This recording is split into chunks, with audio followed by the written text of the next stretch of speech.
Simulan na natin ang balitaan. Narito po ang malalaki at makabuluhang balita ngayong araw. Hataw Balita ngayon. Ipinahayag ni Presidential Communications Office Undersecretary Claire Castro na nakaapekto na bahagya kay Pangulong Bongbong Marcos ang pagkalat ng fake news laban sa kanya at sa kanyang pamilya. Pinakahuling naman ng usap-usapan ay larawan ni First Lady Liza Marcos at ang Asian Cultural Council na ayon sa mga kritiko ay edited lamang. Ayon kay Castro, wala silang partikular na inaakusahan. Bagaman lalo pa anya nilang paiigtingin ang paglaban sa fake news na siyang pangunahing tungkulin ng ahensya. In a way, he is slightly affected. So that's why they asked the PCO to do its job to counter fake news. Not only for himself, but for the country. Hataw Balita ngayon. Itinalaga ang lead prosecutor sa napipintong impeachment trial laban kay Vice President Sara Duterte, si House Deputy Minority Leader at 4-piece Party List Representative Marcelino Libanan. Ginawa ang informal appointment matapos na ihain ng House Prosecution Panel ang unang pleading sa Senado. Kabilang sa tungkulin ni Congressman Libanan bilang House Lead Prosecutor ang i-verify, lagdaan at i-execute ang lahat ng petisyon, motion at pleading na ihahain ng Prosecution Panel kaugnay ng impeachment. Kung anong iutos sa amin ng plenaryo as constitutional duty at ako ang pipirman ng mga pleadings, gagampanan ko po yun. Dahil di hamak, ako naman ang, sa lahat ng prosecutors, ako naman ang pinaka-veterano dyan dahil 11th Congress pa lang ako, nandito na ako sa Kongreso at naging chairman tayo ng Committee on Justice. Hataw Balita ngayon. Ayaw na magkomento ng Department of Justice habeas corpus petitions ng mga anak ni dating Pangulong Rodrigo Duterte. Ayon kay Justice Secretary Crispin Remulla, sasagutin nila ito kung ipag-uutos ng korte. Sa ngayon niya na ipakita ng ang legal na batayan sa pag-aresto sa dating Pangulo. Nanindigan din itong walang abduction o kidnapping na nangyari gaya ng pinalilitaw ng kampo ng mga Duterte. I think we should respect the means and bounds by which we will hear the cases in the Supreme Court. So it's not good to comment on these matters. Hataw Balita ngayon. Naghahanda na ang mga taga-suporta ni dating Pangulong Rodrigo Duterte para sa gagawing Solidarity Rally kasabay ng kaarawan nito sa March 28. Hinigpitan na rin ng Davao City Police Office ang seguridad sa Davao City sa inaasahang libo-libong individual na makikiisa sa pagtitipon. Ayon kay DCPO spokesperson Police Captain Hazel Tuason, nais nilang makatiyak na magiging payapa ang gampanin at ligtas ang mga makikilahok. Isasagawa ang Solidarity Rally alas 3 ng hapon sa Freedom Park sa Davao City. Panawagan ng mga otoridad sa mga sasali, panatilihin ang kapayapaan at kaayusan sa kabuuan ng pagtitipon. Sa mga tao nga mo join sa mga activity isang cooperation ng nila and ang ato ang stricto nga pag-implement sa ato ang city ordinances dito sa ato ang siyudad sa Davao para ma-maintain yun nato ang kanang kahapsel kalinaw, ma'am. Dapat mo tuman na gyud ta kung sa mga balaod nato na. Hataw Balita ngayon. Kinumpirma ni Senator Ronald Bato de la Rosa na ni-recall na ang kanyang security details sa Davao City. Ayon kay De La Rosa, hindi naman siya sigurado kung pati ang security details niya sa Metro Manila ay inalis na rin. Anya wala namang problema sa kanya ang seguridad dahil sanay naman ang mambabatas sa mga banta. Gayunpaman, nakipag-ugnayan na niya sa kanya ang ilang dating mga kasamahan at mga tauhan ng retired na polis at sundalo upang magbigay ng seguridad sa senador. Aking kinausa, aking tinanggap more than 10. Aking pinag-uusapan lang na mag-stay, magsama sa akin sa 4 pinag-uusapan ko dahil wala pa kong sasakyan, ikarga sila lahat kung saan ako pupunta. Hataw Balita ngayon. Naniniwala si Justice Secretary Crispin Remulla na maaari pa rin mapauwi sa bansa si dating Congressman Arnie Tebes. Kasunod ito ng pagtanggi ng Timor-Leste sa apila ng Pilipinas na i-extradite ang dating mambabatas. Ayon kay Remulla, posibleng gamitin ng Timor-Leste ang deportation upang maibalik si Tebes sa bansa. Well, his passport has been cancelled. All they have to do is deport him here.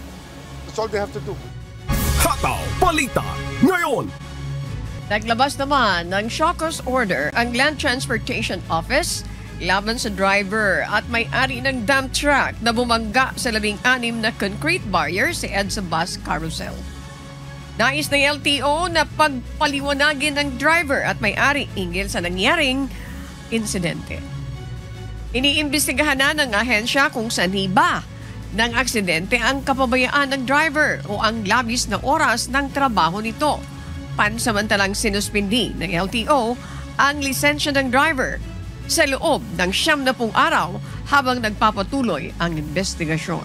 Hataw Balita ngayon. Magsisimula na ang mas pinalawig na operasyon ng LRT1 mamayang gabi. 30 minutong dagdag oras ang ihahaba ng biyahe ng tren. Ayon sa Light Rail Manila Corporation o LMRC, obserbahan muna kung kakayaning gawing tuloy-tuloy ang extended operating hours ng LRT1 o kung kaya namang dagdagan pa ito ng oras. For now, ito yung ma-offer namin na 30 minutes extension and on weekdays to cater to working passengers or students, and we can adjust accordingly depending on the feedback from our implementation. Hataw Balita ngayon.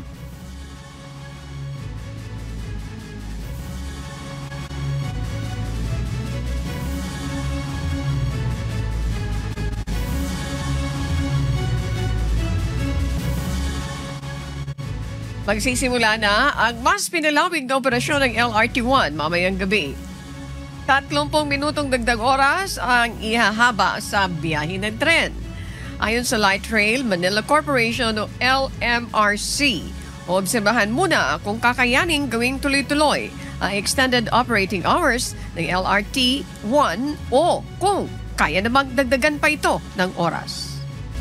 Ilunsad ng PhilHealth ang konsulta package nito sa Chinese General Hospital and Medical Center kahapon. Ang Chinese General Hospital and Medical Center ang kauna-unahang tertiary hospital sa buong Metro Manila na binuksan ng konsulta program. Sa lahat ng nagnanais mag-avail, magpa-register lamang sa online portal ng PhilHealth o di kaya ay magtungo sa konsulta accredited hospital upang maasistihan. Nakapaloob sa konsulta package ng primary care services, laboratories diagnostic examination, drugs and medicines, antimicrobials, maging ang fluids and electrolytes. An ounce of prevention is more than a pound of cure. And that is why we're shifting our focus to primary care. Last year, our cost of benefit payout for primary care is only 1.7%. This year, we're targeting 15 to 20%. And the primary care is not just consulta. Eventually, we're hoping that the consulta will be a platform for additional care like PhilHealth Gamot. Hataw Balita ngayon. Itinanghal na isa sa most aesthetic in the world ang Philippine Passport ngayong taon. Ayon sa listahan na inilabas ng Contemporary Culture at Lifestyle Company ng Hypebeasts, nahanay ang disenyo ng Philippine Passport sa magagandang disenyo ng ibang bansa, kabilang na ang UV Reactive Landscape ng Norwegian Passport, ang ukiyo-e art ng bansang Japan, at ang sleek back cover ng New Zealand Passport. Isa sa binigyang pansin ng Hypebeasts ang disenyo sa plate cover ng pasaporte ng Pilipinas na tinawag nitong Iconic Philippine Eagle.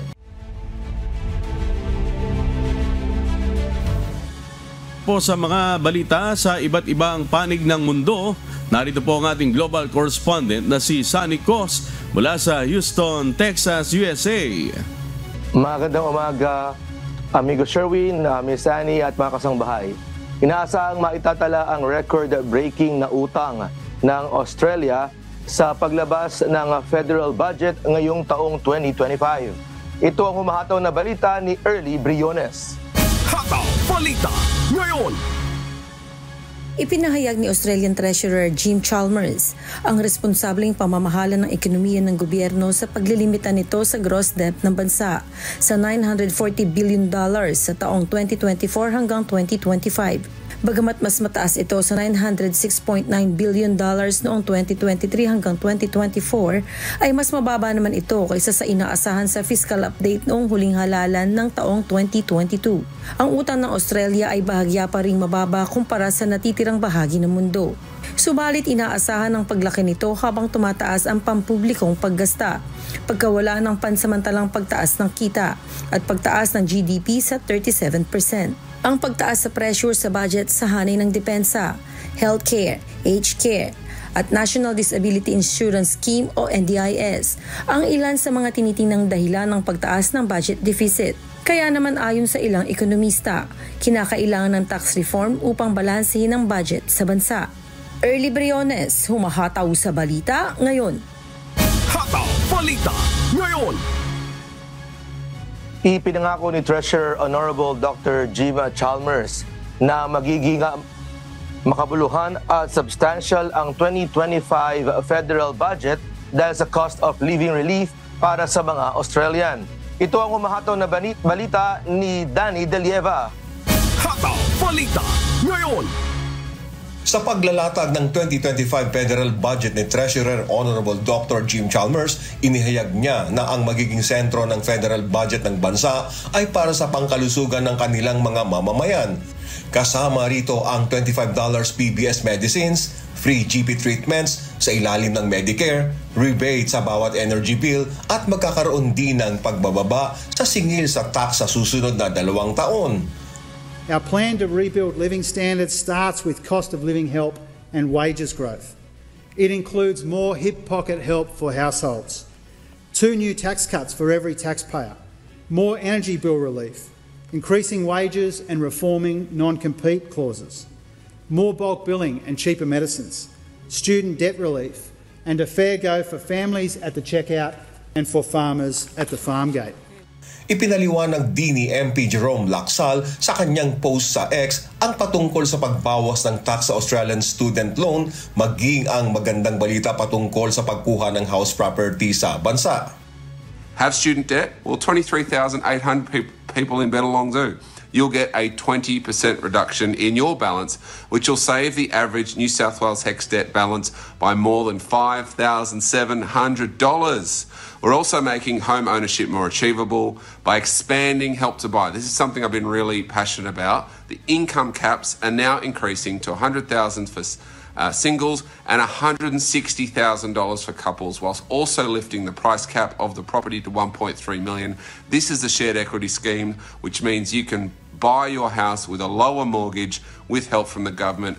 Isinasaayos din ng pamahalaan ang pagpaplano para sa bagong economic reform kung saan isasabatas ang pagpapatigil sa non-compete clauses na humahadlang sa mga manggagawa na humanap ng mas magandang trabaho at may mas mataas na sahod sa kalabang kumpanya ng parehong industriya.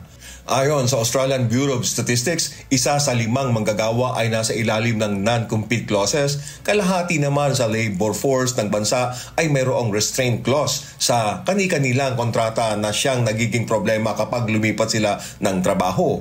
Ito ay itutulad ng Albanese government. Ang hakbang na ito ay sa pagpoprotekta ng Estados Unidos sa kanilang mga manggagawa upang mabigyan ng pagkakataon ang Australian workers na maghanap ng trabaho ng walang anumang pangamba.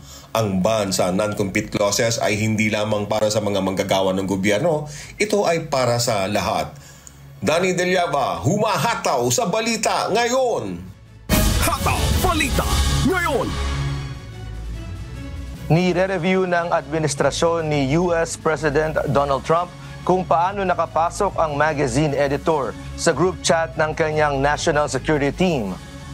Ito ang humahataw na balita ni Kath Carriedo. Hataw Balita ngayon.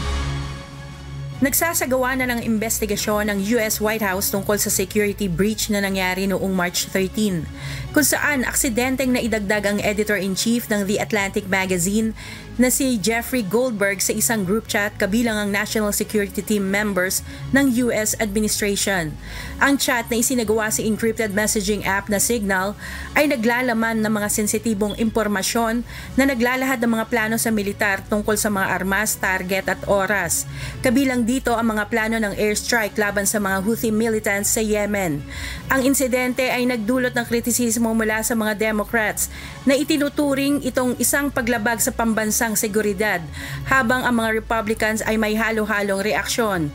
Samantala, itinanggi naman ni US President Donald Trump na may alam siya tungkol sa information leak at nagpahayag ng kumpiyansa sa kanyang national security team. Kath Carriedo, humahataw sa Balita Ngayon. Hataw Balita Ngayon. Patuloy pa rin ang pagsunog ng wildfire sa Carolinas. Ilang mga bahay na ang natupok ng apoy. Ipinagutos na rin sa mga residente na lumikas. Ito ang humahataw na balita ni Abby Valdez. Hataw Balita Ngayon. Patuloy na nakikipaglaban ng mga crew sa Carolina sa mga malalaking wildfire sa pinangangasiwaan bilang complex fire. Nag-deploy na ang federal government ng Complex Incident Management Team na kadalasan ay nakalaan lamang para sa pinakamalaking wildfire sa bansa. Pinakamalaki sa mga sunog ang Deep Woods Fire na tumupok sa 2,545 na hektarya sa kanlurang North Carolina at 0% contained. Habang sa hiwalay na bahagi din ng Green River Gorge ay nakasunog na Black Cove Fire ang higit sa 2,000 na hektarya at hindi pa rin ito naapula. Ang Fishhook Fire malapit sa Lake Adger ay nasa 199 na hektarya at 50% containment, kaya pinayagang bumalik na ang mga evacuees malapit sa sunog.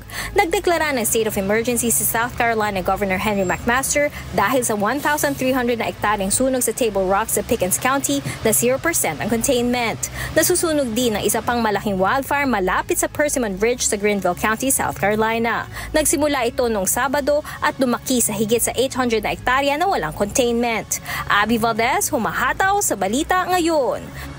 Hataw Balita Ngayon. At yan po ang mga balita mula sa iba't ibang panig ng mundo. Mula rito sa Houston, Texas, USA. Ako si Sunny Cos. Magandang araw po. Binuksan na sa lahat ng lane sa North Luzon Expressway o NLEX ang Marilao northbound.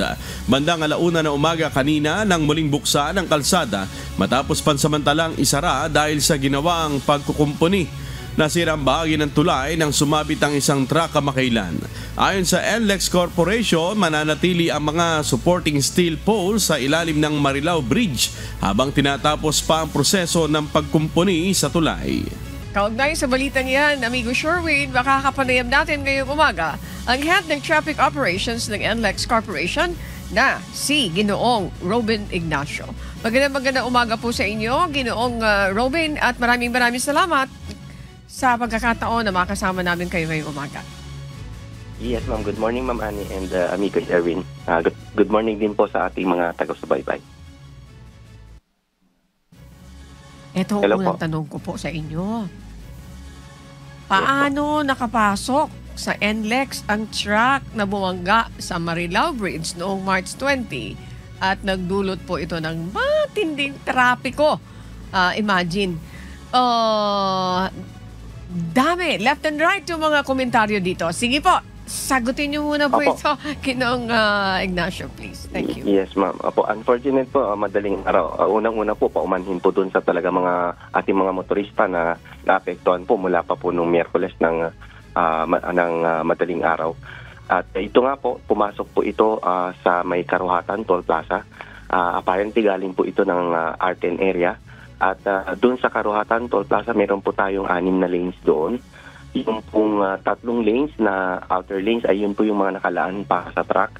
In fact, meron po tayong mga height detectors po doon na kung mas mataas po sa 4.27 meters yung truck o yung hanggang sa kanyang load, ay meron pong alarm yun kung makikita yung mga tao namin. So, ginagawa po ito, pinapatabi po at bine-verify po yung height. Unfortunately, ito pong truck na lumusot po dito sa lane 2 naman po, dito sa mga leftmost lanes po natin, kung saan mga mabababa o class 1 vehicles lang po yung kailangan yun po, in short, nakalusot po siya doon at tuloy-tuloy po at hanggang nakarating po dito sa Marilao Bridge. Okay. Sir, you made mention about the height detector. How about the oversize? Mayroon din ba kayong device na nagmamonitor dyan? Yun po yung meron po tayong mga tao na nag-aano na po ng nagtitingin din po ng mga yan. At yung ating mga lanes naman po ay kasya po yung mga sakyan dito sa pinaka rightmost lane. Sa halos lahat ng ating mga toll plazas, meron po nakalaan para sa mga malalapad naman sa sasakyan. So, ibig sabihin po nito, ito yung tinatawag nating wide lane po. At yun nga po, sa mga height naman, yun sa mga track lanes natin, yun nga po, may height detector at may mga tao po kaming nagbabantay po doon para ma-check kung nag-alarm po ito, para ma-check yung actual na height po nung track. At yun po yung in-intensify natin ngayon. At nagdagdag po kami ng mga tauhan para po habang susukat yung iba ay meron pa rin talagang nagbabantay doon sa mga sumusunod kasi maraming trucks po ang dumadaan dito sa Karuatan. Okay. Sir, ang hangad kasi ng tao ay hindi ito maulit. Kasi yung binabanggit nyo po, you have the height detector. Pero yung oversize, okay po yung height, okay po yung kasi wala naman po sa international standard, di ba po? May sinusunod naman yung mga manufacturer ng paggawa ng mga sasakyan na ito lang yung height. Since mayroon kayong height detector, pero yung laman nun, we made to understand na yung laman nun ang tumama doon sa bridge. This is what I want to clarify. Mayroon ba po kayong nag-check din doon sa oversize na mga laman? Yun ang mga kargada. You have the height detector. Mayroon ba kayong ganitong klaseng device? Kung wala naman, you made mention about the tao. What if nalingat yung tao at hindi nakita, makakalusot po ito? Tama po ba? Opo. Kung ganito po, in the future, may need ba tayong i-provide na mga device dito na kung oversize yung laman ng sasakyan mo, hindi ka kailangan. At dapat, sabi nyo nga po, pag height detector, alay nako, may alarm na kaagad yan. Pero pag oversize, lampas-lampas naman, doon sa truck mo, yung kargada mo, madidetect pa rin po ba ito? O nag-umaasa tayo doon sa tao po? Yun po, yung pong oversize po na binabanggit po natin, yun po yung kasama po yung load po nun. Pag sinabi po nating overheight or yung oversize po, yung detector po natin, kasama po yung nadidetect yung pinaka-peak or pinaka-mataas na portion ng truck, kasama po yung kanyang load. So, pag mas mataas po ito ng 4.27, mag-a-alarm po yung ating detector at yun po, i-verify ng ating mga tao. So, yun po yung iniiwasan natin ngayon kasi yung overheight po, yun po yung tumama dito sa Marilao Bridge. At yun po, yung overheight, kasama po yung load. Okay, so it's overheight and oversized. Ano po? Sir, anong assurance nyo na hindi na ito magaganap sa mga susunod na araw? Imagine, ilang tao, ilang mamamayan ang napirwisyo dito, ilang araw. And another thing that we want to clarify, ilang oras bago kayo naglagay ng zipper lane para madaanan ng mga tao, ng mga ibang mga behikulo po na affected doon sa napakahaba na perwisyo? Ilang oras? Almost 8 oras na naranasan ng ibang mga kababayan natin yung sobrang sama ng traffic because of that dito sa North Luzon Expressway. Mr. Ignacio, please. Yun pong unang tanong, yung para masiguro po na hindi na po mangyari ito ay, yun po, nag-intensify po kami. In fact, dun sa mga lanes na pang class 1 lang, naglagay po kami talaga ng metal gantries na po. Kung saan hindi na po makakapasok yung mga truck. Ang unang mabubundol po nila ay yung mga metal gantries na yon. At dun po sa ating mga truck lanes naman, yun po, nananatili naman yung ating mga detectors at saka yung mga tauhan namin na magbe-verify. At yun pong pangalawang question, yung pag-implement po ng counterflow. Agad-agad naman po kami nakakapag-implement ng counterflow kung yung kabilang direction naman po ay hindi ganun ka kabigat yung daloy ng traffic. So, ang ini-implement po namin, ma'am, dito sa pag-counterflow ay pagka hindi naman po affected masyado yung kabilang direction at nangyari nga po na nagsasabay po ng at times na talagang mabigat yung daloy ng traffic po natin. Kaya sinasara natin yung counterflow. So, on-off po yung ating counterflow, kumbaga, yung implementation natin. Opo, Mr. Ignacio, honestly speaking, we witnessed that. Dalawang mata namin. We were affected. Kasama po kami doon. 8 oras mahigit. Napaka-short lang yung pagdadaanan. So, okay, sige. Sir Ignacio, ang ating amigo na si Sherwin Kulubong, mayroon po mga dagdag na katanungan. Go ahead, amigo Sherwin. Thank you. Hello po, Sir Robin. Tanong ko lang kung yun ho bang driver o yung may-ari po ng truck ay kinasuhan ho ba ng NLEX at kabilang ho ba sila sa magbabayad o pinagbabayad po ninyo dito po sa nasirang tulay, Sir? Yes po, actually, the following day natapos po yung proseso at nakapag-file na po kami ng kaso. At yun nga po, yung kaso po nila ay reckless imprudence resulting in damage to property. So meron talagang halagang babayaran po yung truck at yung driver at maring yung owner po ng truck. So partly, yung marirecover po is yung pong pangpalit po doon sa ginastos dito sa pagre-repair po ng bridge. Sa estimate nyo, sir, magkano po ang aabutin po ng danyos po na ito? Sa ngayon po, wala pa po kaming amount dahil yung paggawa ay dire-diretso pong na-engage yung aming contractor at ito po pagkatapos nung repair ng bridge, saka po aalamin yung kung magkano yung lahat yung nagastos para maibalik po yung bridge. I mean, yung ma-repair po yung bridge. Okay, sige po. Back to you, Annie. Maraming salamat, amigo Sherwin. Sir, muli po, mayroon pa tayong gustong liwanagin sa inyo po.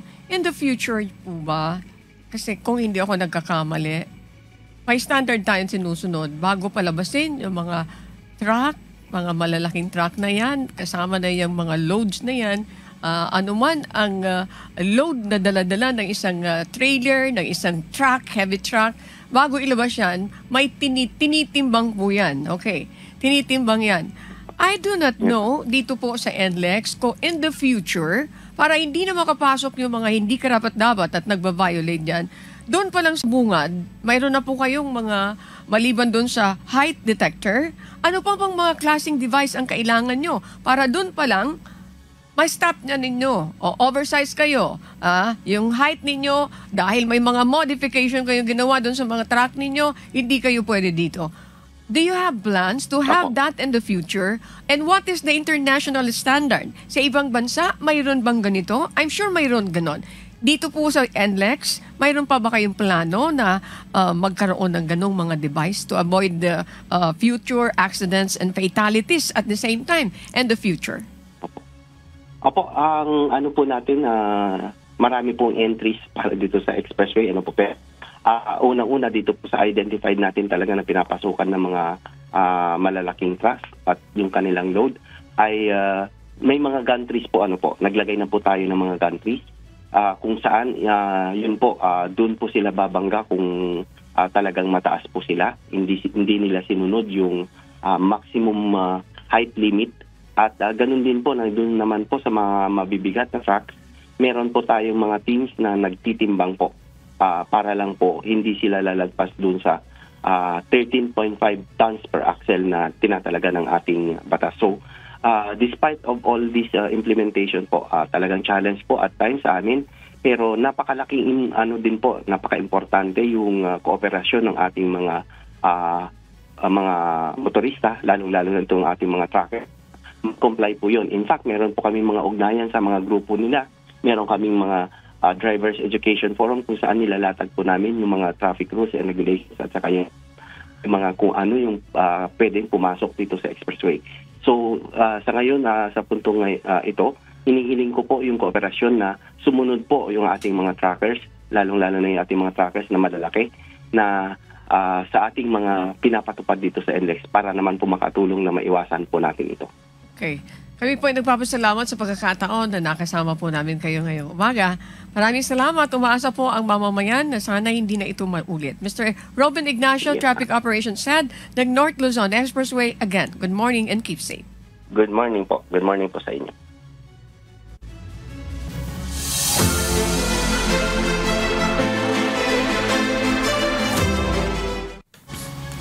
Naaresto ng Bureau of Immigration at National Bureau of Investigation ang 4 na Chinese national sa Emlang, North Cotabato matapos matukoy na walang valid visa o mispresented ang kanilang visa status.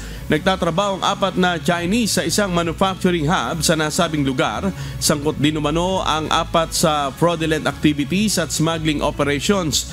Inaalam na ng Bureau of Immigration kung ide-deport ang mga suspect habang isinasagawa ang investigasyon laban sa mga ito. Hataw Balita ngayon! Nagkainkwentro ang tropa ng 83rd Infantry Battalion ng Philippine Army at hinihinalang miyembro ng New People's Army sa bayan ng Lagunoy sa Camarines Sur nitong weekend. Si Jerry Galicia, humahataw. Hataw Balita ngayon! Nagkasagupa ang pwersa ng 83rd Infantry Battalion ng Philippine Army at hinihinalang miyembro ng New People's Army umaga ng Linggo, March 23 sa Sitio Labnig, Barangay Loho, Lagonoy, Camarines Sur. Batay sa ulat ng 9th Infantry Spear Division ng Philippine Army, nagsasagawa ng operasyon ang militar sa lugar bilang tugon sa mareklamo ng mga residente sa lugar na may presensya umano ng armadong individual sa nasabing barangay nang makaengkwentro ng militar ang 5 miyembro ng hinihina ng NPA. Matapos ang engkwentro, 10 sibilyan kabilang ang 3 bata at isang 3 buwang gulang na sanggol ang nailigtas. Maayos na na-turn over ang mga ito sa Barangay Council ng Barangay Loho. Wala namang naitarang casualty o sugatan sa panig ng pwersa ng pamahalaan habang inaalam pa sa mga tumakas na rebeldeng grupo. Na-recover ng mga otoridad ang 3 pirasong bag, 13 piraso ng bala, 2 piraso ng improvised explosive device o IED at iba pa. Patuloy naman na nakalerto ang pwersa ng gobyerno tungkol sa nangyaring engkwentro at sa mga tumakas na miyembro ng NPA. Jerry Galicia, humahataw sa Balita Ngayon. Hataw Balita ngayon! Sa 3,500 pamilyang Bicolano ang tumanggap ng tulong pinansyal mula sa Emergency Cash Assistance ECT Program ng Department of Social Welfare and Development o DSWD sa Bicol Region. Nagbabalik si Jerry Galicia. Hataw Balita ngayon! Nagsimula ng mamahagi ng tulong pinansyal ang Department of Social Welfare and Development o DSWD Bicol sa mahirap na pamilya sa rehiyon ng Bicol. Nitong Lunes, nasa 18.3 milyong pisong halaga ang ipinamahagi bilang unconditional cash grants sa ilalim ng Emergency Cash Transfer o ECT program ng Department of Social Welfare and Development o DSWD Bicol.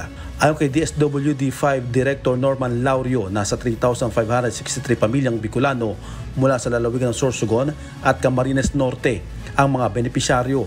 Sa Camarines Norte, nasa kabuang 13.4 milyong piso ang naipamahagi at 4.9 milyong piso naman sa probinsya ng Sorsogon. Ang mga pamilya na tumanggap ng ayuda ay mga naapektuhan ng severe tropical storm Cristina sa mga bayan ng Irusin at Kasiguran sa Sorsogon, Paracale, Daet at San Vicente sa Camarines Norte. Nasa 5,032 pesos ang natanggap kada pamilya na nasira ang mga bahay at 9,768 pesos naman sa totally damaged ang tahanan. Ang ECT program ng DSWD ay nakadisenyo para makapaglaan ng karagdagang tulong sa mga pamilya na makabangon sa kalamidad. Jerry Galicia, humahataw sa Balita Ngayon. Hataw Balita Ngayon! Ibinahagi ng Department of Science and Technology o DOST, Calabar Zone, ang mga inobasyon ng ahensya upang mapaunlad pa ang agham at teknolohiya sa rehiyon. Ito ang umahataw na balita ni Aris Silvestre. Hataw Balita Ngayon! Itinampok ng Department of Science and Technology o DOST Calabarzon ang nagawa nito sa agham at teknolohiya at makabagong inovasyon sa rehiyon ng Calabarzon. Layunin ng mga inobasyon na matugunan ang mga hamon sa rehiyon at mapabuti ang kalidad ng buhay sa lahat ng Pilipino sa programang Kapihan sa Bagong Pilipinas kahapon, March 25. Ayon kay Direktor ng DOST Emelita Bagsit, ang kanilang programa at hakbangin na sumusuporta sa micro, small at medium enterprises sa mga mag-aaral, guro at sa mga publiko. We have our continuing programs and projects like yung pong ating Small Enterprise Technology Upgrading Program, ang ating pong Community Empowerment through Science and Technology, community-based projects, scholarships, testing laboratories, initiatives on DRRM, among many other programs. But meron po rin kaming bago, yung not so bago, but yung I-Forward natin, yung Innovation for Filipinos Working Distantly from the Philippines. Ayon pa sa Direktor, ang agham, teknolohiya at inobasyon ay nananatiling pangunahing paglago at tumulong upang palaksin ang makabagong teknolohiya at mapahusay ang industriya sa pamamagitan ng programa ng DOST.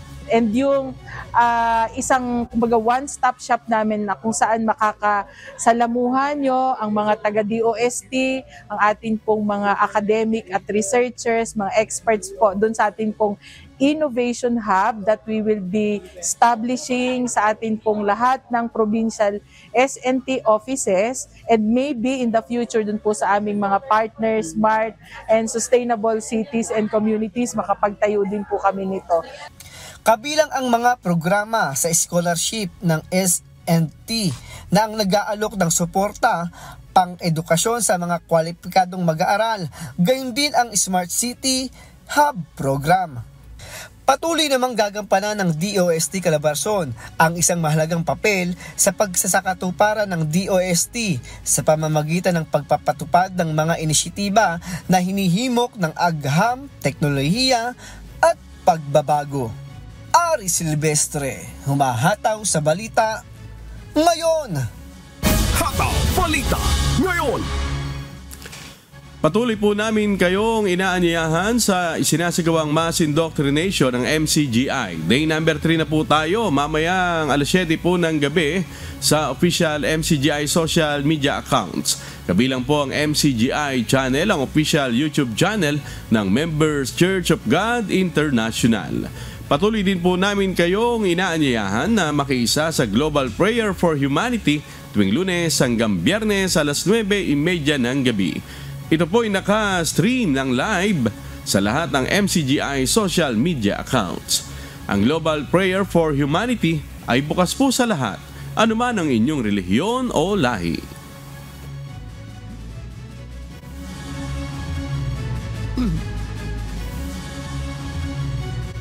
Sa mga kasambahay naman natin, kung may mga istorya po kayo na nais balikan sa Hataw Balita ngayon, pwede niyo po itong muling mapanood sa aming mga official social media account.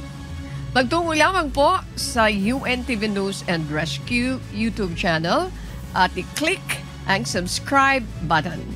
Gayun din po sa aming Facebook at TikTok accounts. Mapapanood nyo rin po rito ang iba pang news programs ng UNTV, pati na ang iba pang video na nag-iisang public service channel. Kaya, tara na, subscribe, like, and share. At sa aming ibabahaging mga salita ng Diyos na ating sandigan mula sa Awit Kapitulo 34, talatang 14. Lumayo ka sa kasamaan at gumawa ka ng mabuti. Hanapin mo ang kapayapaan at habulin mo.